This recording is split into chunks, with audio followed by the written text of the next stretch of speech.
Hello, Supernatural family. Welcome back to another MaliceCast TV talk. We are talking about Supernatural Season 13, Episode 5, entitled Advanced Thanatology. Still not exactly sure what that means. I don't have time to look it up yet. I'm sure one of our fine ladies with me on the podcast will here. It sounds a lot like, what was the thing where they used to check the head bumps? I'm sure it has something to do with lobotomies, judging on the content of tonight's episode. But first of all, let's go ahead and introduce the folks on the podcast tonight. I'm your host. I'm ICZorro.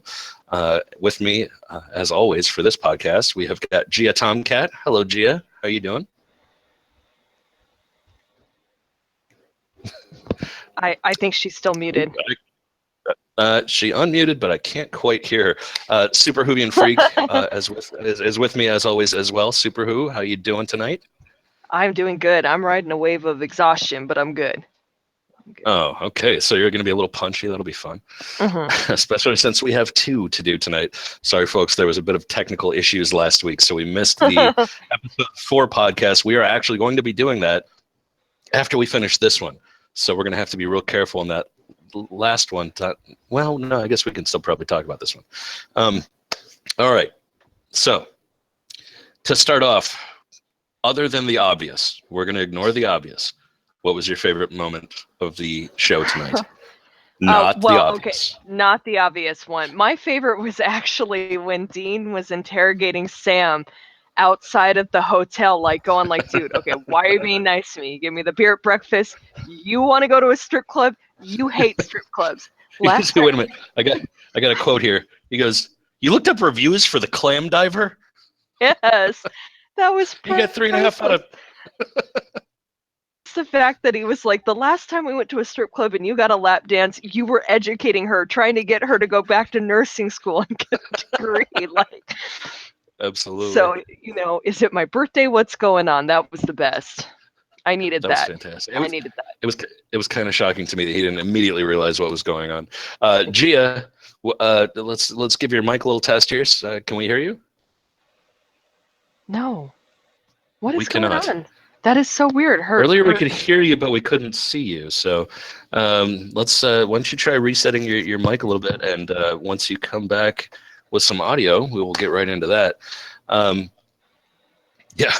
So for now, we're going to get started on the beginning of the episode. First of all, starting with the flashbacks, the previously ons. They look so young. There were flashbacks to like season 2, season 3, and I was like, oh my god, they look like babies. They did. It hasn't been that long.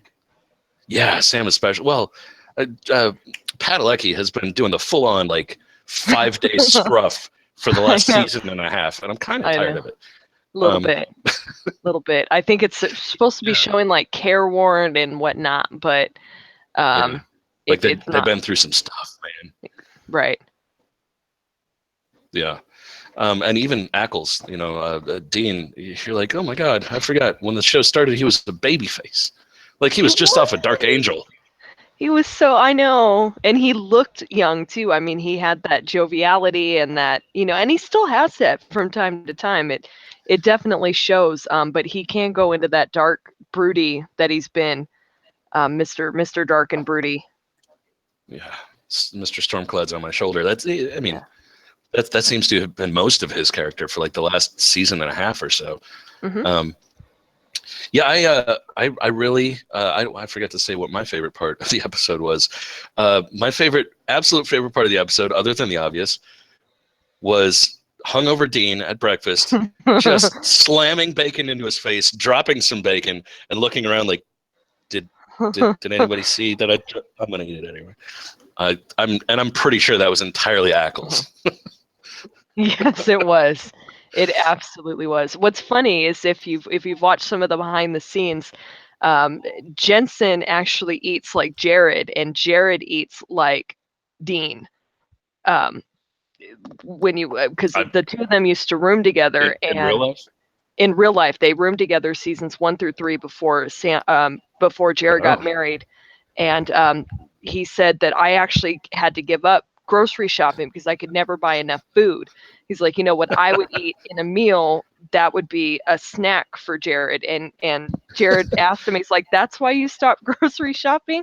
And he was like, yeah. He's like, why do you think it? He's like, I thought you just thought I was better at shopping than you were. So it was like, he had no idea. Well, there's a reason that that Crowley called him Moose. That's a large man. I'm sure it requires enormous calorie intake. Beth, are we doing okay? How can we hear you yet? Still no. Okay. All right. Well, maybe try. I used to work in tech. Have you tried turning it off and turning it back on again? Lord knows I've had to do that enough times during various MaliceCast podcasts.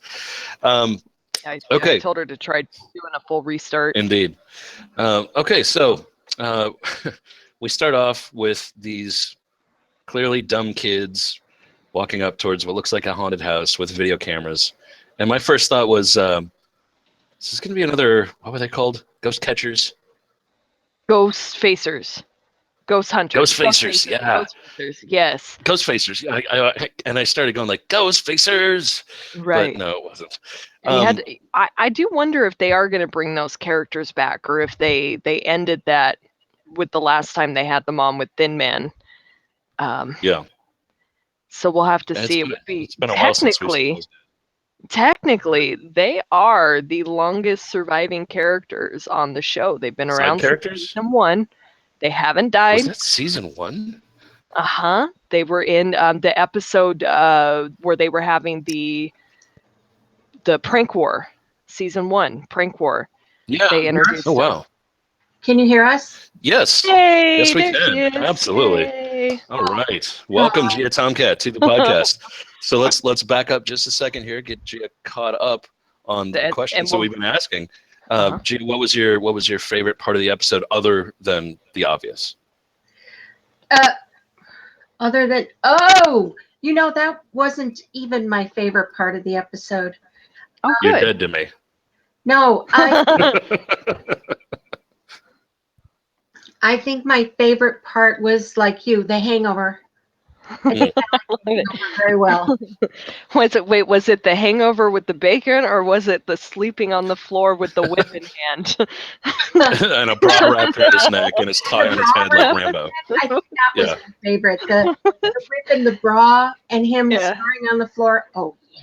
Didn't even make it to the bed. Just passed out on the floor. Sam just looking at him like, oh yeah, the bed was still entirely neatly made. That was great. FYI, guys, we do this podcast on a weekly basis, and we know that we've got a pretty loyal following. But share us with your friends. Our producer and the runner of our site, MaliceCorp.com, has told us if we get similar views on this that we've gotten on past ones, or even more, he will start ripping these to iTunes and Stitcher, so that you won't even have to look at our pretty faces. You could just listen to them in your car, which I love doing. I drive a lot. I know some other people do as well. So we've got these kids wandering up to a haunted house, or actually a haunted asylum, which, I mean, come on, people, learn a lesson. If you're carrying camcorders toward a haunted asylum, things are going to go bad. Right. It's like literally the beginning of every horror movie ever. Nearly, yeah. That joke that says, why does everybody come into the house and say, hello, are you there? Like the killer is going to say, hey, I'm in the kitchen making a sandwich. I'm behind the door. Don't look for me. No. I'm in the basement. Yeah. So we see the kids go in there, and they clearly get attacked by a ghost in a creepy medieval plague mask. Super fun. And then we go back to the bunker where we see Sam and Dean. We don't see Jack at all in this episode. Mm-mm. Didn't even make a guest appearance. Yeah, I mean, they did mention him a little bit, but I actually thought we were going to see him. I thought they were going to go say, hey, like, we're going, but it is a guest star. They did the same thing with Kevin when Osric was on it. So that's pretty par the course for Supernatural. Yeah, I'm assuming his contract says X amount of episodes, so they didn't want to, waste him for 30 seconds or whatever. So yeah, they're going on a duo mission. You know, the old school brothers on the road, mission of the week type of stuff. So they get to this small town. I forget where they said it was. It's always a small town. Something Colorado Junction. Yeah, seems right. Canyon Junction, something like that in Colorado. Yeah. Something with a junction. Like, you know, there's train tracks that used to go through there, and they're probably not real operational anymore. Right. And so they're talking. when those kids jumped the fence because it seemed so effortless. If I were to and jump over, it would be on America's Funniest Home Videos. It would. You know, It would. Is this show still going? It is. What? I think it's just YouTube now. No, it is sadly still going. Oh, man. Yeah, we go viral. Well, and when I saw those kids jump the fence, I actually thought about that too. And I thought, man, when I was that age, I didn't even put a foot on it. I would just get up and over. Like Superman. Yeah, I might still be able to do it, or maybe I would end up on America's Funniest Home Videos. But they get to the town and they start talking to this kid's mom because one of the kids clearly caught a drill to the head and the other one is supremely mentally wrecked. Mhm. They're talking to this kid's mom, and the entire time that I see this kid's mom, I'm thinking, is that Mallory from Family Ties? Is that Justine Bateman? It's not. It's not. Okay, But I was man, wondering that same thing. Yeah. She also looked a little bit like, and it's probably the haircut, looked a lot like Jodie. Knew it Oh, I'm wasn't, sorry, obviously. But Real quick, in the live chat, I get a clarification from Jack. He said that's not what he said. He said if this video gets the similar type of views that our Walking Dead videos get, then he will rip them. And our Walking Dead videos have been getting right around 1,000 views a week. So step it up. Tell your friends. Tell your neighbors. Tell anybody that likes this show. anyone. We're not bad. You know, we're not bad conversation to listen to. I don't think. No, we're having fun. So they talk to the mom. She says the kid is essentially mentally blocked. He can barely even talk. I loved the fact that they were Paige and Plant again, and that it came up later in the episode. I believe we'll get to that actually. But clearly, Paige and Plant, Led Zeppelin. What's that? I just got the Led Zeppelin reference. You just got it? God. Jimmy Page, Robert Plant. That was my other hilarious. favorite line. What was it? He said, "You gave me Plant as the alias, even though it's your favorite." Because you said you let me be Paige, even though I know you like to do that. Yes, Paige. Yeah. Okay, and actually, so that was the next scene is where they're checking into the hotel or going to check into the hotel, and Sam is just being clearly way too nice to Dean. Like, and what I said earlier in the intro here, I don't understand how he didn't see it earlier. He's trying to cheer him up. Sam wasn't being subtle at all. The should have given it away because he's always getting on Dean for drinking at odd hours during the day. Mm-hmm. And he willingly just provides him with the beer. And Dean even said, like, dude, I'm good. And he's like, no, here, have it. Please, have beer some breakfast, more. go. So that was funny. Actually, one of my so Dean goes on his little rant of why are you being so nice to me? Super, what did you? I think you ran through most of that earlier. Run through the little monologue that you can remember. So he confronts him outside of the hotel, questioning, why are you being so nice to me? What the heck's going on? Is it my birthday? Is it this? You willingly want to go to the strip club, the clam diver. I mean, it was freaking Yeah, no, got the best reviews. You reviewed the clam diver. He goes, yeah, I got 3 out of 4 stars. He wasn't. I mean, he wasn't subtle. You could tell that he was just like. He couldn't even look at him. He couldn't even say it with a straight face. Like it was just all. And all Gia, awkward. did you get it when Sam just stopped and said, "Dude, you know me." Yeah. Be like, yeah. Totally. Okay, good commentary. Yeah, sorry. It's fine. No, it's because I like I said, I was surprised he didn't just immediately get that Sam was trying to cheer him up. So, and actually, my favorite tag on that scene, and this was probably my second favorite moment of the episode, was as they walk towards the door. Dean waits for it to open and then waves at it. And then realizes, oh, this is a manual door. And opens it up. Just total brilliant. And I'm sure that was all Jensen again, but man, that was funny.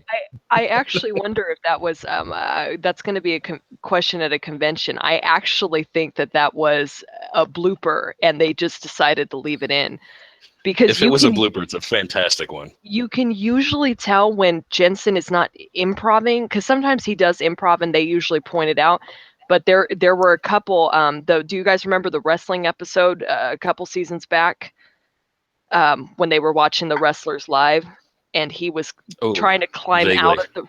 He was trying to climb out of the wrestling ring and completely gets flipped around and falls on his back. That was a blooper. That was not intended. He was supposed to smoothly slide out of it, but he got all tangled up. I remember you telling me about that as I watched it. Yes. Okay. So.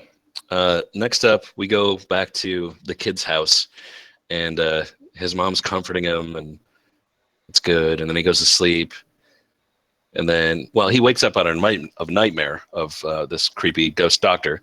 Then his mom comes in, soothes him back to sleep. Man, he fell back to sleep quick for a kid that just woke up out of a nightmare. Normally, when I fall asleep that quickly, it's because I want to get back into the dream I was just having. Yes. Yeah. So, surprise, surprise. He wakes up to the sound of a drill, and Ghostface Killer comes back and gets him. Or we don't see exactly what happens yet, but we're pretty sure something bad. We cut over to Dean, passed out on the floor, as we said, bra wrapped around his neck, tie wrapped around his head like Rambo, clearly back from a strip club and wasted. And Gia, did you appreciate the fact that Sam looked over on the bed, saw it cleanly made, saw Dean on the floor, and just went about his day? Right? There was even a little moment.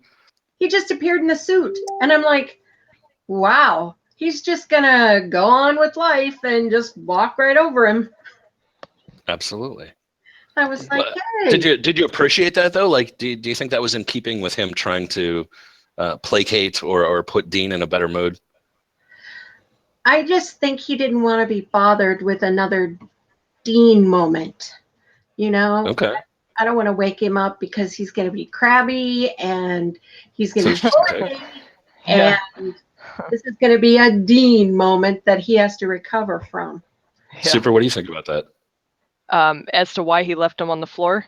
Yeah, just because he seemed like he just kind of looked down and smiled at him and was like, all right, and then just went about his deal. If it had been me, if it had been Dean and Sam was in that position, Dean absolutely would have put Sam up on the bed. I think in this case, though, maybe it was just like Dean's going to do what Dean's going to do, so I'm just going to leave him on the floor. I mean, I didn't even think about the caretaking aspect.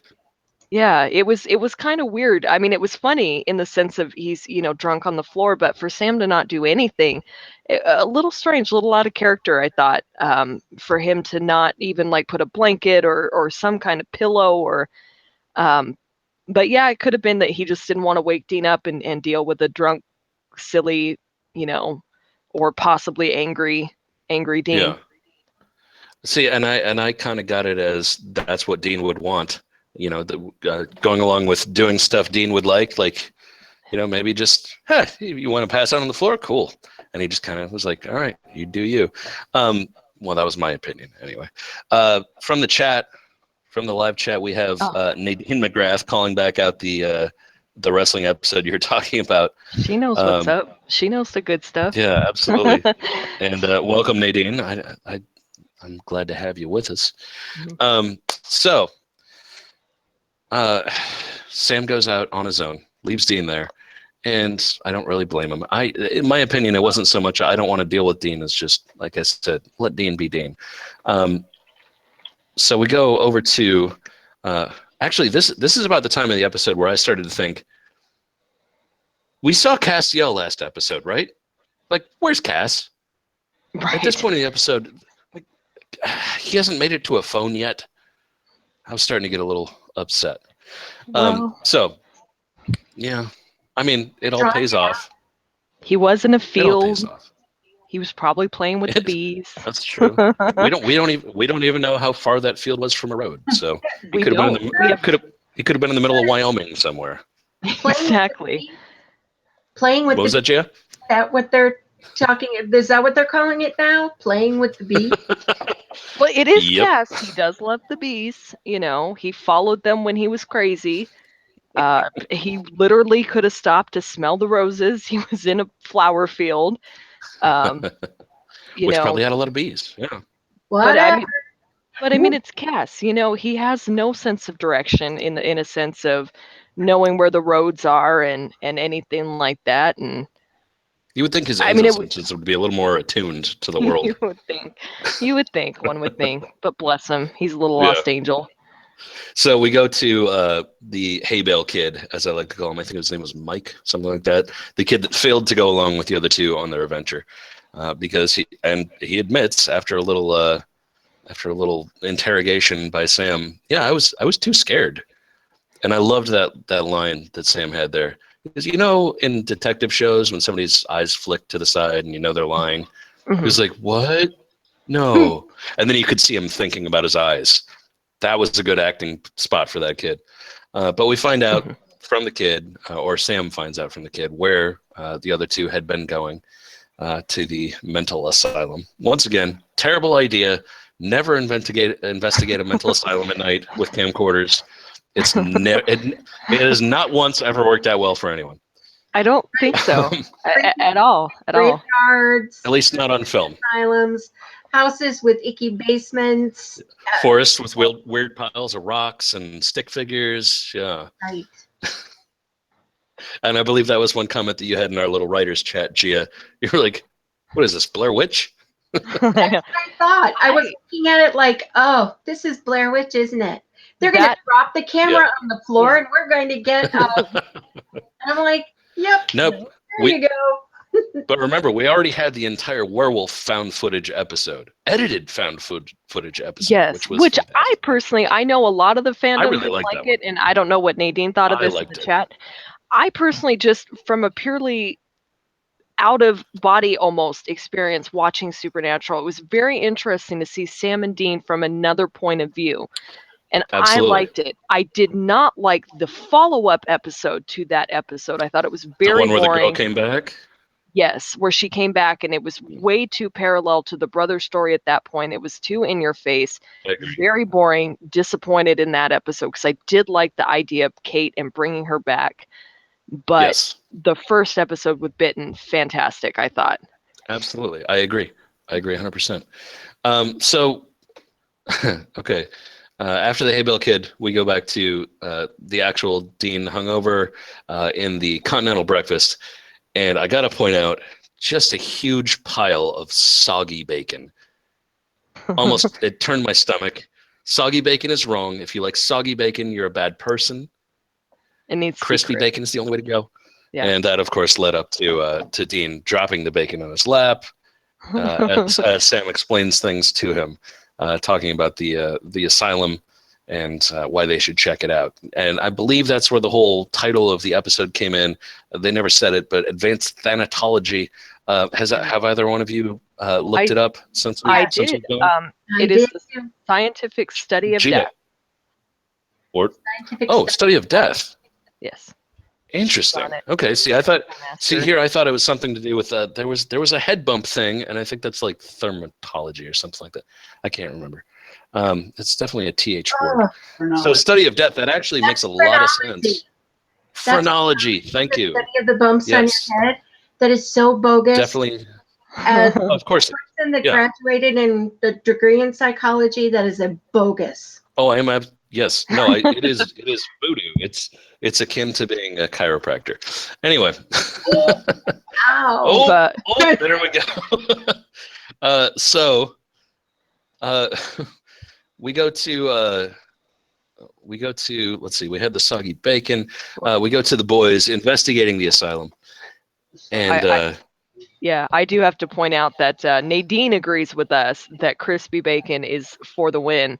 However, Mesty and Malice in the chat, bacon should be soft.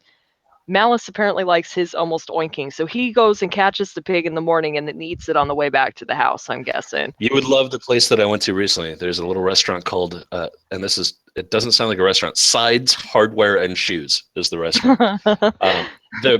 What they have on their burger, their bacon burger, is called bacon steak. It was about that thick, and there's no friggin' way that was cooked all the way through, but I ate it anyway because it was bacon. Yeah. I mean, there's no bad bacon. There's just good bacon and not as good bacon. I think bacon should be tofu, zucchini, coconut, anything but pork. Okay. So Gia Tomcat's not going to be on the podcast anymore, which is real fun. No. Oh, wait a minute, though. Wait, can you see this? You can't see this. Can you see this? Do we want to see? It's bacon. Oh my That's God, it's hilarious. bacon. She's got a bacon tattoo. I love it. That is fantastic. Oh man. Okay. So I'm allowed back on the podcast. Yes, you are. well, you are officially allowed to talk about bacon at this point. Yeah. So moving on, we go to the boys moving through the asylum. Clearly, or actually, it was no. They go back to the mother, and she talks about how the boy died, and she says, "Man, it got real cold. I felt like maybe he'd open a window." And of course, at this point, we know. I mean, as if we didn't already know, ghost. Clearly, we also remember, and I'm not sure if everybody caught it, but the kid threw one of those plague masks in his bag as he left. You did remember that, Gia? Yeah. Continuity. Okay. Yeah. They No, burned that's Right. all of them. That wouldn't he disappear? But now there's one still out there, apparently. yeah. So we go to the boys actually exploring the asylum, and my first thought was they realized it was the asylum when it would seem to be mid-afternoon. Why is it dark when they got there? Can they never explore a haunted asylum in the daytime? No. Mm-mm. No. No. Was this asylum 3 hours outside of town? It was in a time warp. No. It's in a wormhole.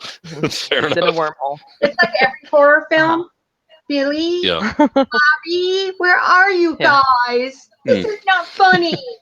It's usually not just Billy and Bobby. It's two named kids. It's Billy Joe, Bobby Jean.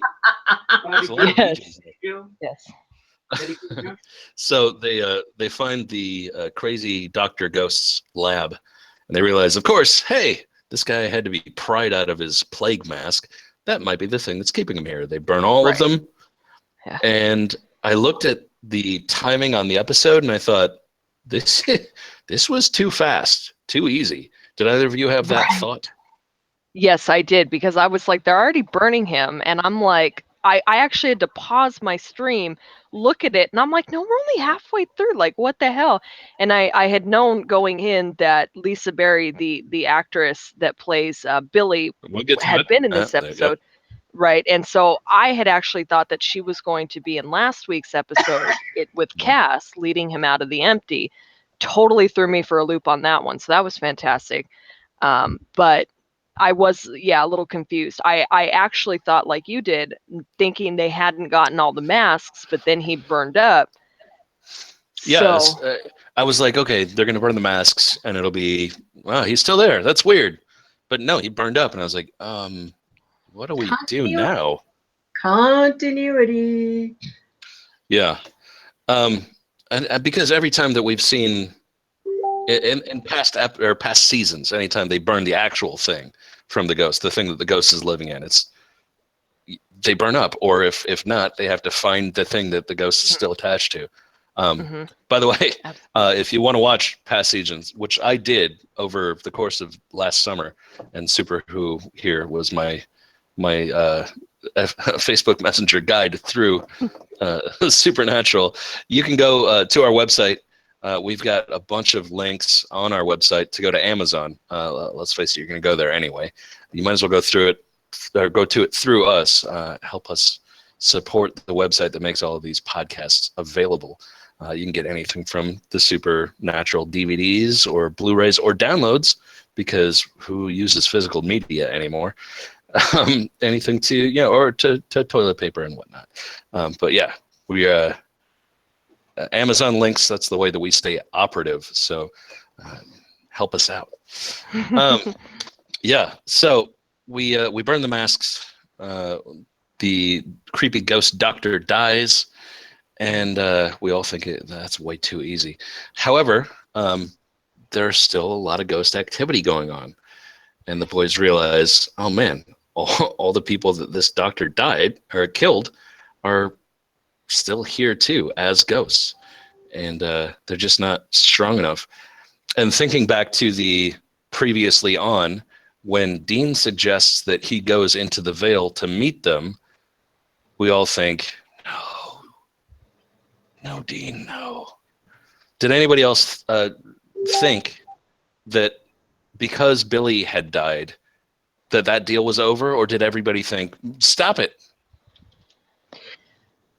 I thought it was a dumb move, but I'm not the writer of Supernatural. If I were, I wouldn't do it. I know that they've done it. He's done it before.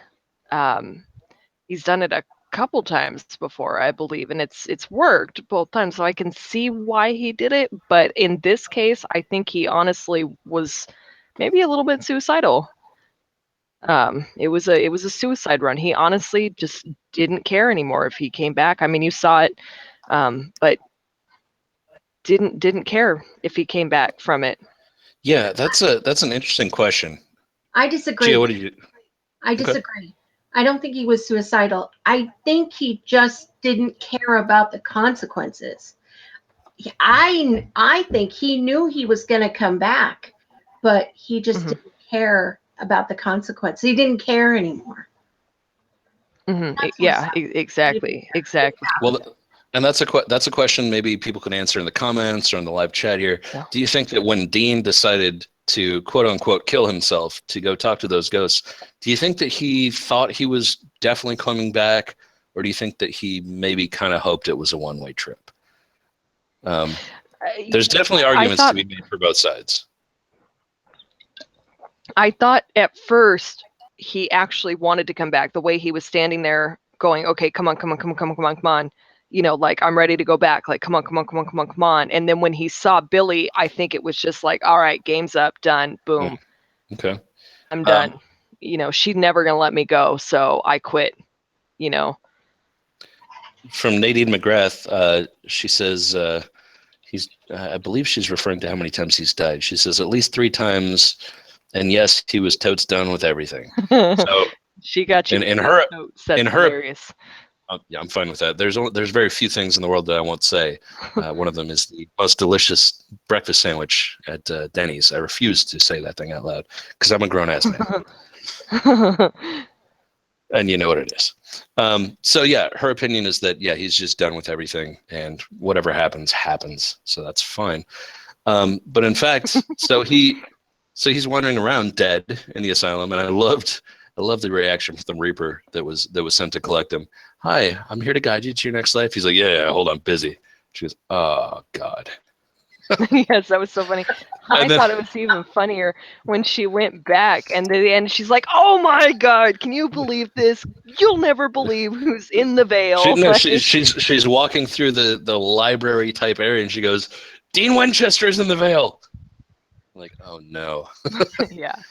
At which point every one of us that has watched this whole show or even the last 2 seasons and seen that Billy, gave them that ultimatum, like, oh no, dude. Oh, this is gonna suck. So Dean gave Sam a 3-minute time limit to bring him back. And man, did they work the crap out of that 3 minutes. I think it took about 7 minutes. But I Dean's wandering around. Who gave her a sickle? When I saw her standing with the sickle, I started to laugh because I'm Billy? like, is ridiculous. Ooh, no. Yeah. Did you notice the sickle was redesigned? Yeah, it was. It was a little bit more feminine now, but that was supposed to be the symbol of death. It was what Dean killed. It is the classic symbol of death. Oh, I guess. Yeah. Oh, it didn't occur to me. Oh, that's the symbol of death? No, it occurred to me. Never mind. I get what you're saying. I totally get what you're saying, but it did come across a little over dramatic, just a little bit. You're standing there. Like. Well, and they did that for a reason. They left her standing there, and when she let go of it, it stayed there. Like, clearly, she is in charge of this right now. Mm-hmm. Which I think that was a decent little effect point.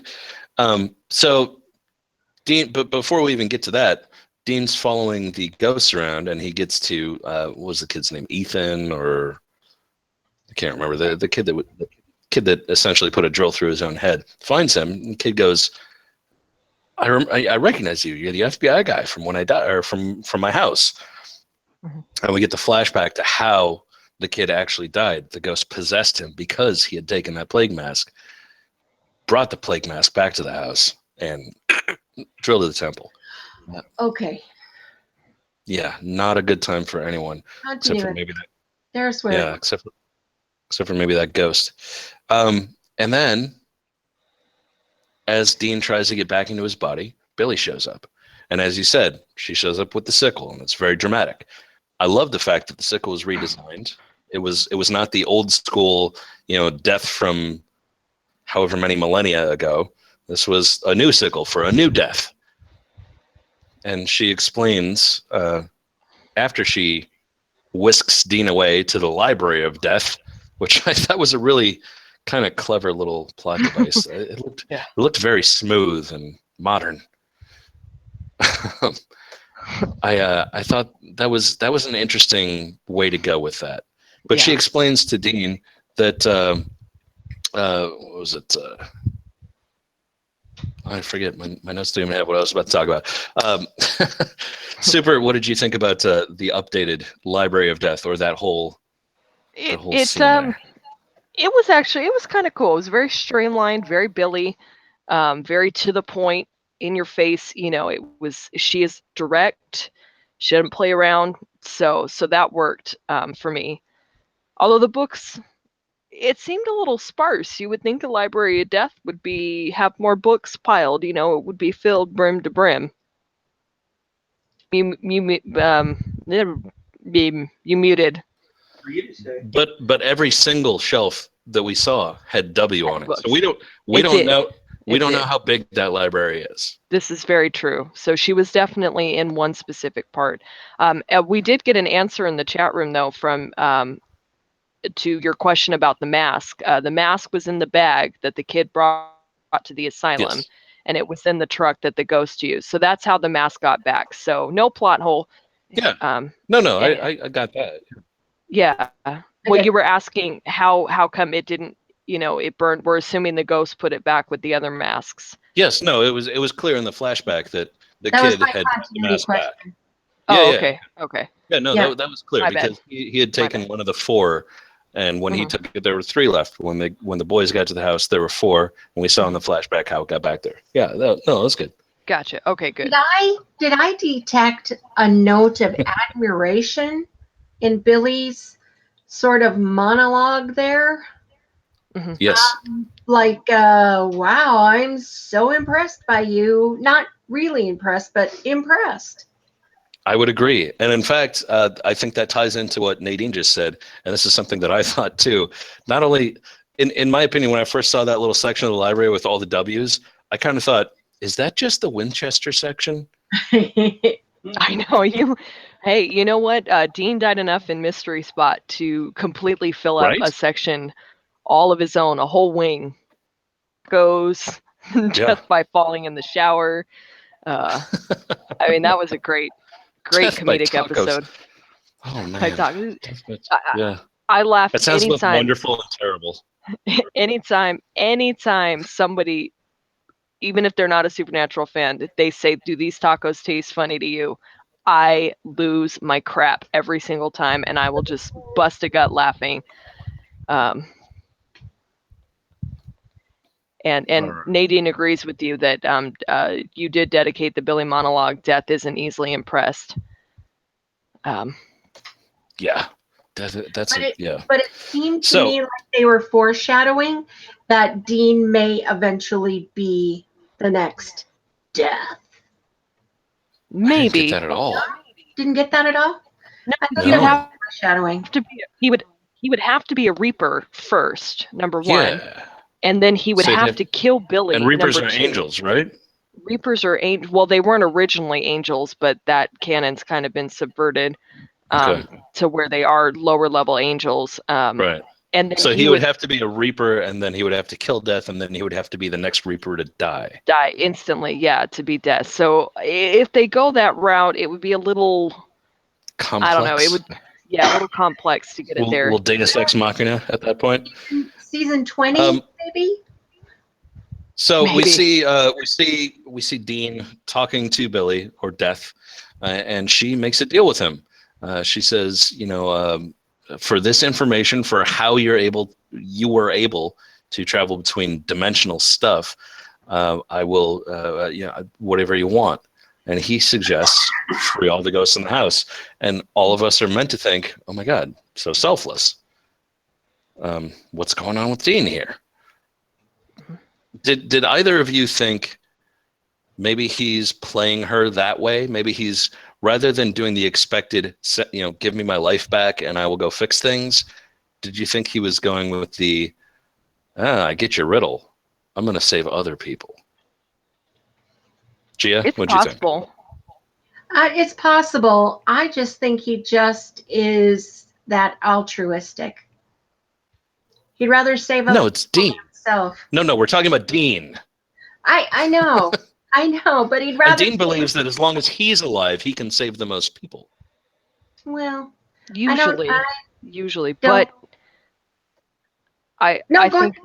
I think no, I'm agreeing with you. I think in this case, he is usually the one to step up and say, "All right, I'll if it means other people survive, I'll sacrifice myself," because he never has. He has the lowest self-esteem of anyone on this show. He's the grunt, the sacrificial lamb, so if it's other people could survive without him in his mind, which is not true in any way, shape, or form, but that's what he believes. And then he had about 5 minutes of Billy telling him that he's changed. Mm-hmm. Yep, that's true. Do you think he's actually changed, Super? Yeah. In what ways? Well, he's a complex little bunny.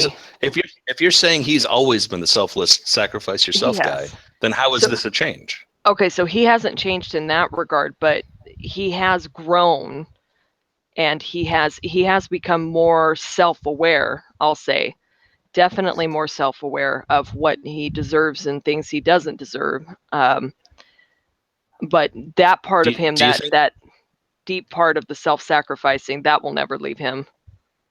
I think when he Do you think the change that she was referring to might be that he is willing to truly be done at this point? Mm-hmm. Yes. Now that is a change. Yeah, I think when he died, he let go of his anger. When he died, it let go of his anger. Which time? No, this time. Because I don't think he changed his personality at all when he died this time. He woke up as a dead person with the exact same Dean attitude. I think it wasn't until he was confronted by Billy where he thought, maybe I could be done now. Well, was it maybe I could be done now, or I know that she's never going to let me leave, so what's the point in even fighting? So resignation, yeah. Resignation, yeah. Okay.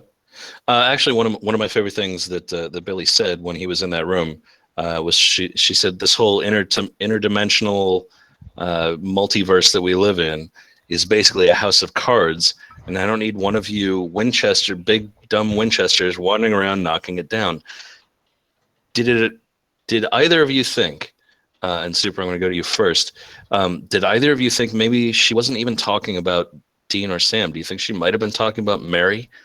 Because Mary's still interdimensional right now.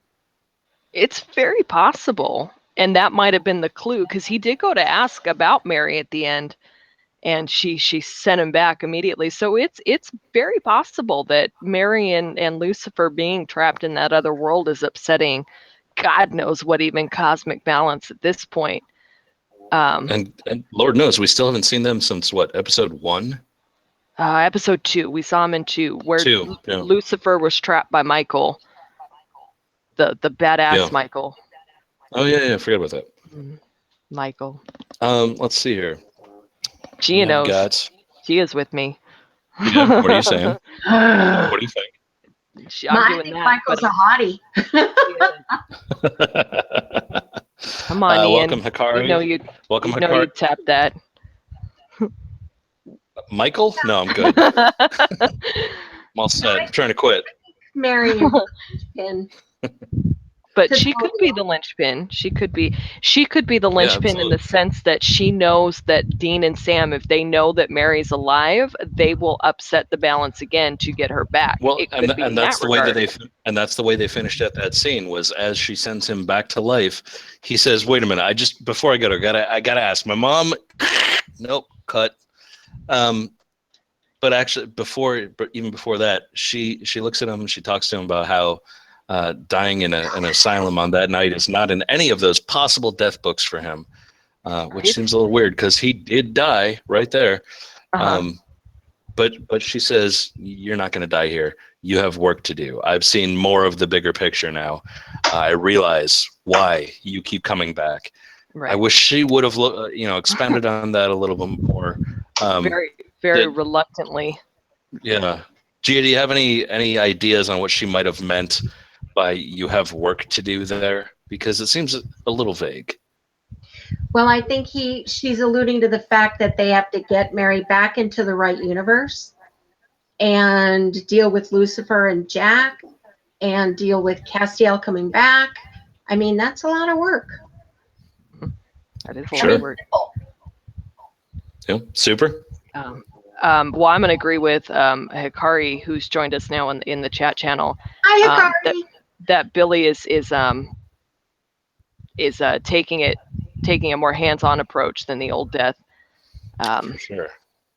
And she's being straightforward to a sense, but at the same time, she's not leaving all the cards on the table and letting them figure it out on their own.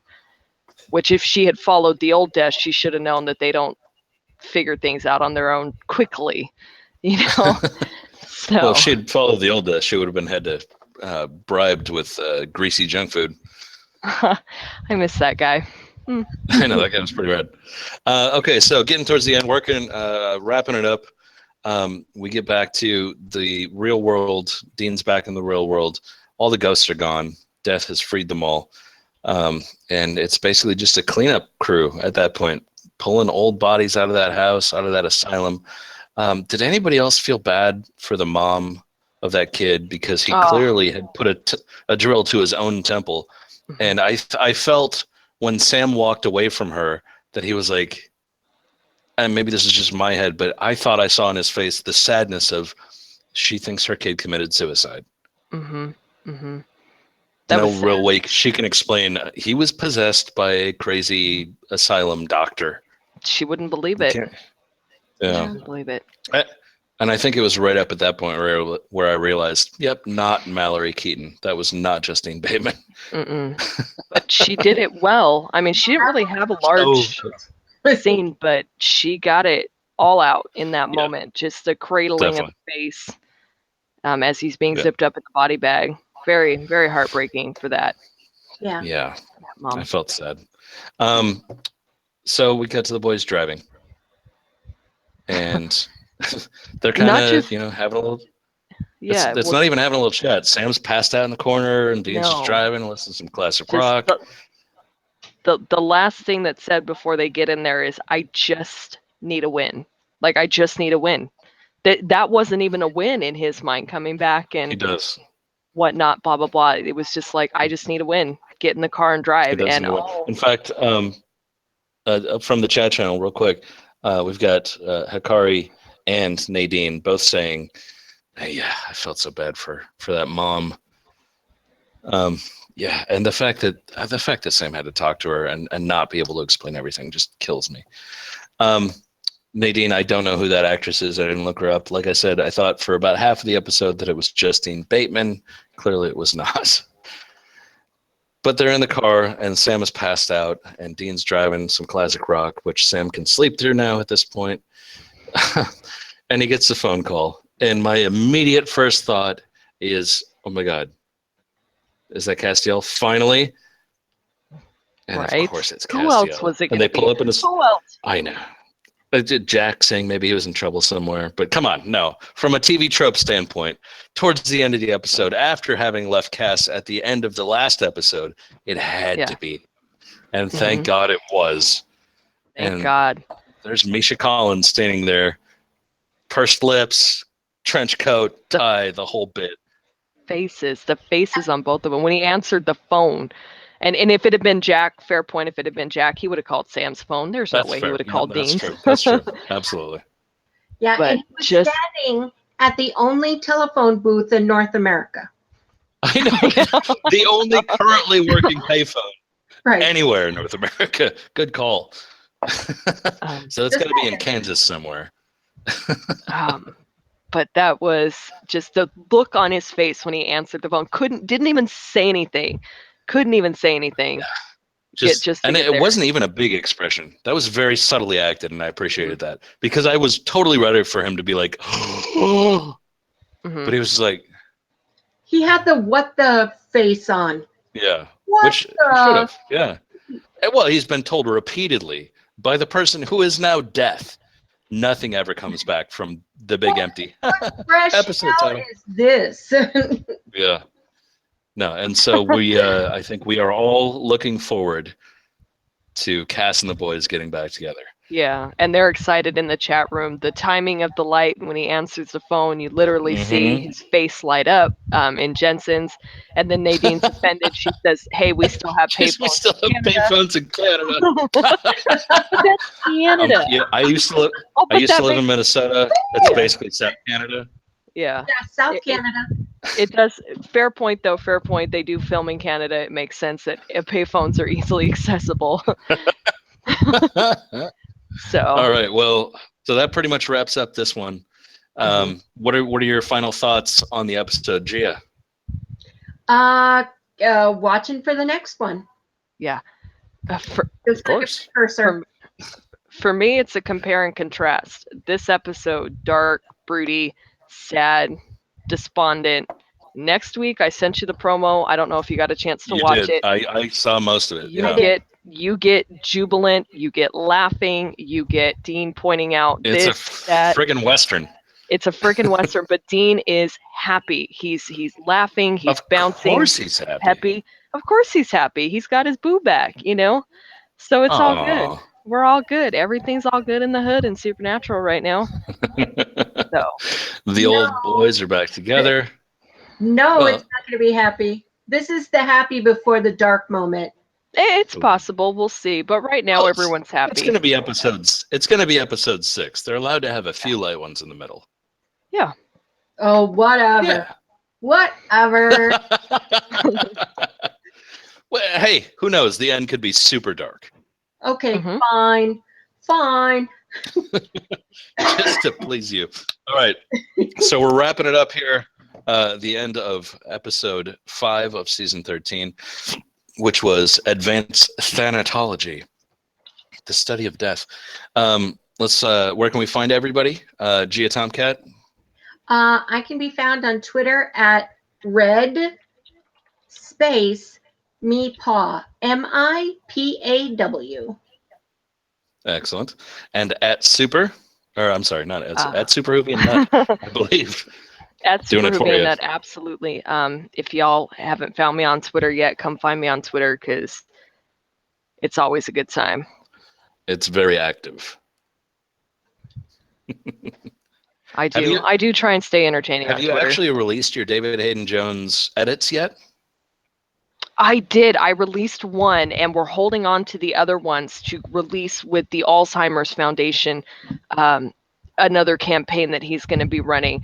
But 5 videos have been released, me and 4 other lovely, lovely ladies. I don't know if they're watching tonight, but if they are, that would be fantastic. And so shout outs to them for sticking with it. And it was a blast. So yeah, so he's had him pinned up. If you're not aware, Miss SuperWhovian Freak here was one of the 5 chosen people to edit videos of David Hayden Jones, aka Arthur Ketch, doing some jazzercise to some 80s classics. And dude, we're all looking forward to all the footage. Yeah, it's so good. So I can't wait to release the other videos. But it was a shock, a treat. I have some very incriminating private chats which amongst all of us, not just the ladies, but also with David, that I'm not gonna blast them out right now. But we definitely have some good material, some good blackmail material. Jack Malice says, for a good time, tweet at SuperWhovian. Never thought I'd see that written on a bathroom stall. Oh, good. Right, Nadine's seen the video that we've released, so that's awesome. They're getting out there, they're getting noticed. Right. So yeah, in case you actually like this podcast, talking about this stuff, subscribe and follow, like the videos so that we get some good traffic going on. As I said, if we get high enough numbers, our producer will actually rip these things to iTunes and Stitcher, so you can listen to them again, or at times even before watching the video. I am at ICZorro on Twitter and Instagram. I've been doing a lot of winemaking stuff lately. You can find that on there, plus random pictures of my cats, because that's a thing. Anyway, we are all wrapped up on this episode. Looking forward to next week. Carry on. Peace. We'll see you guys soon.